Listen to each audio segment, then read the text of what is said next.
Hi, and welcome to the panel on designing net zero data in the built environment.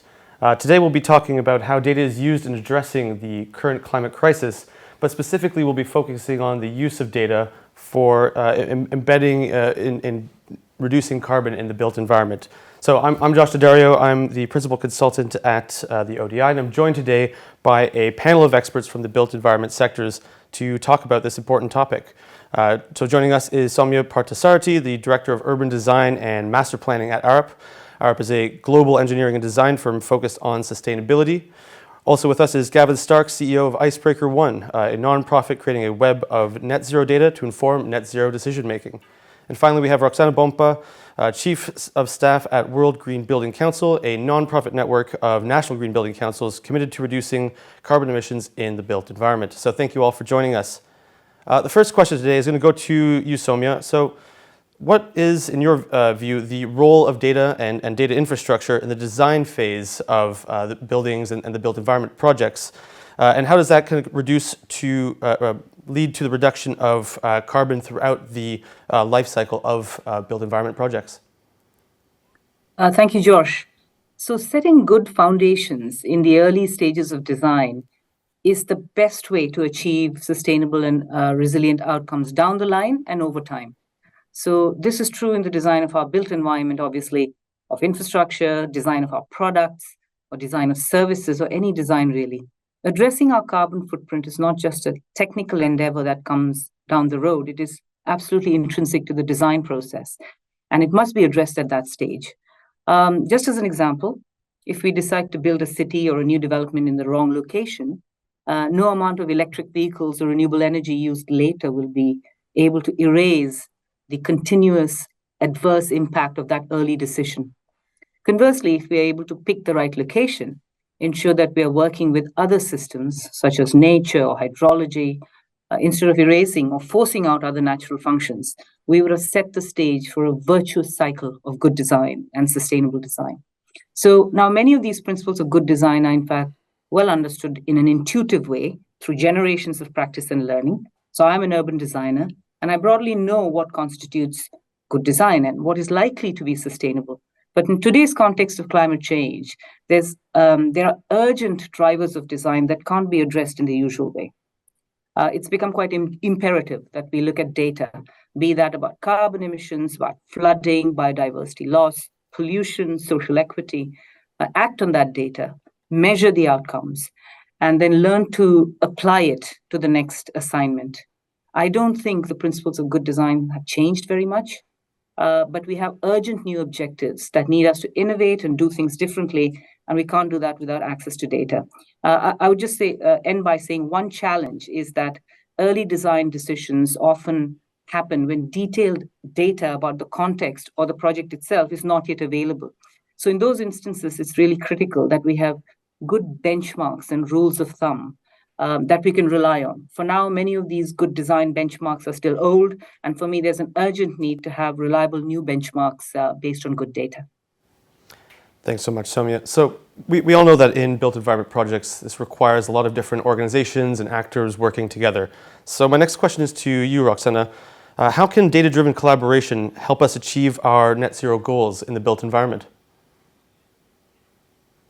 Well, I'll start by saying that without collaboration, we're not going to achieve it. It's not going to be possible. We need everyone to work together, not only so that we get meaningful sets of data, because everyone needs to input.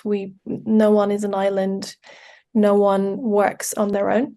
So there is a being good side. There's doing the right thing. This is how we are going to be able to understand how we can improve, to understand how to reduce emissions, to understand how we're doing as a sector. So that's the being good, mission-driven, purpose-driven. And then there's the doing well, which is, I think, just as important as being good, because it will take businesses understanding how this works in their favor, how this enhances their offering, how they can get ahead in the market, have new innovative products, and solidify their position. it will help, collaboration will help us, first of all, to kickstart. It's better for many people to come together and start something. It will give us learnings. It will give us economies of scale.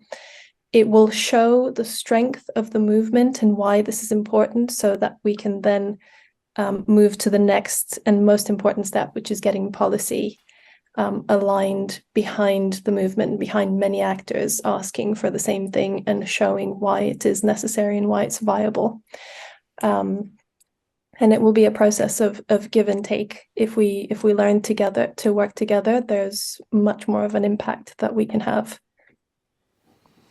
Thanks, Roxana. And I'll move on to Gavin to ask you to paint a bit of a picture about the future for us in that sense. So in your view, what do you think the data sharing landscape looks like that we will need? You know, how does it differ from today's commercial, technological, regulatory environment? Yeah, there's a huge amount of change underway, and it's moving very quickly, and it's being driven by regulation as well in the regulatory environment. At the same time, our data is a bit of a mess. And underpinning all of this, I think, is we've got a transition where the financial economy needs access to data from the real economy. So from our industrial economy, from the built world, from the energy sector, from water, agriculture, transport, and so on, in order to make informed net zero decisions. Now, this manifests in a number of different ways. One is around just reporting. So now there's mandatory reporting for large financial organizations, for banks, and so on, and for large companies. That then cascades down into the SME community. So we're at a point where almost every company is being asked to report on their carbon emissions in some way. And to do that is incredibly labyrinthine at the moment. There are hundreds of acronyms in that world of carbon reporting standards, methodology, models, frameworks, and so on. And it's very confusing for everyone. But also the actual input data into that is the consumption and resource consumption and production of the companies themselves. So if you look at something like smart meter data, that's incredibly sensitive information. It's not something you want to make open. It reveals parts of your business process, reveals parts of your economic progress and so on. And if you start combining that data with financial information, it really gives huge insight into how businesses work. So we need a much better data sharing infrastructure in order to enable the sharing of raw information from the real economy into the financial economy. Now, as I mentioned, there's a mandatory regulatory requirement driving that, but that's really not the point. The point is, how can we unlock investment to our net zero future? And there, being able to get access to more granular information about how things are designed, how they are operated, and our whole production value chain will enable us to create more personalized and customized investment plans to help each business on its journey to net zero. So the opportunity here is huge, but we have a massive journey ahead of us to get the commercial incentives right for data sharing. You know, the data isn't all going to be available openly, and it shouldn't be. It needs the access to the information needs to be made open, but not openly licensed, because people will want to charge along the way. We need the technological investment there to enable data sharing at scale. And the baseline model for that on the web are APIs. And we need a regulatory environment that supports that. And so we look to data sharing frameworks like open banking, and we've been developing open energy as ways of doing that at market-wide scale. So huge journey ahead of us, but some existing models that we can build on. Thanks so much, Gavin. Yeah, it does seem like that you know, the future is kind of far away, but we also know that we don't have time to leave it that way. So thinking about those challenges we need to overcome, I'm going to move back to you, Sowmya. How do you see us overcoming the challenges of data literacy in built environment professionals? You know, what tools exist right now or are being created to help show the value of data sharing, of data collaboration in that decision making? I'm glad you picked up the issue of data literacy. I think, you know, it's a really important issue, and everyone needs to be comfortable using data in their work. So in that context, I wanted to just go back to the point I made earlier, the importance of data-enabled benchmarking that's so critical to our profession. So in my organization, Arup, for example, we've developed a carbon tracking platform called Zero. Now, Zero is a digital platform, and it's designed to collect whole life carbon assessments for our projects to then help us understand the carbon impact of our project portfolio and generate insights that will inform how we decarbonize our building projects that we are about to design. So in 2022, for example, whole life carbon data from almost 1,000 building projects across 30 countries and 5 continents have been collected and analyzed. And initial insights from Zero data have offered very good industry relevant detail about where the largest, for example, embodied carbon reductions can be made by building system by building system. And we've committed to sharing this data with the wider industry. And it's, for us to be able to have access to that kind of insight is incredibly valuable. Now, in order for this to become more useful over time, we and our partners need to continue populating this data and overcoming a whole set of challenges, some of which have been mentioned before, such as where the IP sits, lack of sort of industry-wide protocols for sharing data, inconsistency in data, lack of certain data types. I personally would love to see Zero at an urban scale as well, but even at building scale, where a lot of this data is theoretically available, it's quite a challenge to actually populate this platform in a consistent way.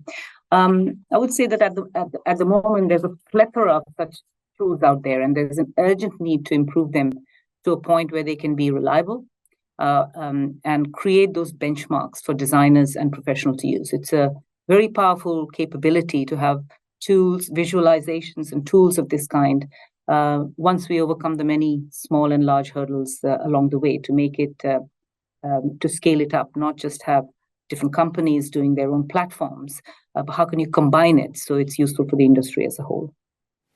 Great, and it's really great to hear you say that you're looking for ways that Zero, the platform, can be more accessible, can be connected to other initiatives going on in the industry.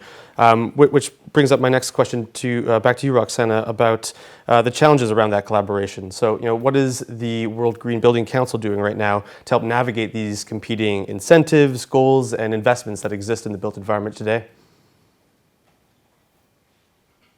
Thank you. Our main role is to negotiate the space for alignment and for people coming together and agreeing how they will collaborate around a shared set of goals. It's also communication. It's breaking the silos of understanding and knowledge. It's bringing people to the table and leveling the playing field in terms of awareness, in terms of literacy. It's partnering with organizations like Icebreaker One. We don't currently have a partnership, but partnering with organizations that are already leading in the space, bringing them to the table and exposing them to our network, championing the leaders that we have in our network, both on the business and on the NGO side and in the policy making arena, to bring them to the table and explain the benefits for all sides in participating in collaborative projects. Thanks so much. And then, Gavin, I guess back to you. I want you to help us understand how to overcome some of these challenges of scale. Obviously, all these organizations collaborating, through the Green Building Councils and without. How do we bring along the thousands and thousands of micro, small, medium enterprises in the built environment, just in the UK alone, to join this sort of net zero solution? Thanks. Well, to try and lead by example, I suppose we launched an incredibly ambitious program about 4 months ago at Parliament to start to automate carbon reporting for every SME in the country. That's 5.9 million companies. As as I mentioned, the complexity of the reporting standards is beyond the scope of most organizations. And there are hundreds of tools. I think we've analyzed over 200 tools now in the sector to help companies calculate their footprint. But all of them ask, as a starting point, very similar questions. And one of the key questions is, what's your energy consumption? And within carbon reporting, that falls under what's called Scope 2, consumed energy. So what we've started with there is to say, well, can we get the electricity data from smart meters to flow through into the carbon accounting packages on behalf and with the permission of the customer in a way that then satisfies the reporting requirements for the banks? So you can immediately see there's a huge number of stakeholders in that. The way we've gone around that is to start with collaboration. And there it sits underneath the GFAN's Net Zero Banking Alliance, of which the UK is the lead chapter. We then have over a dozen trade associations, including the British Business Bank and UK Finance, the Federation of Small Businesses, as well as the Department for Energy Security and Net Zero. And there we're trying to bring people together to provide leadership for their own communities. And then underneath that, we've got commercial providers such as the banks themselves, so NatWest and HSBC, and the carbon reporting vendors like Normative and Sage and Intuit, right the way through the chain to the auditors like PwC, through to the energy companies themselves. So there's a huge number of stakeholders there, but the key thing here is that technically this is possible.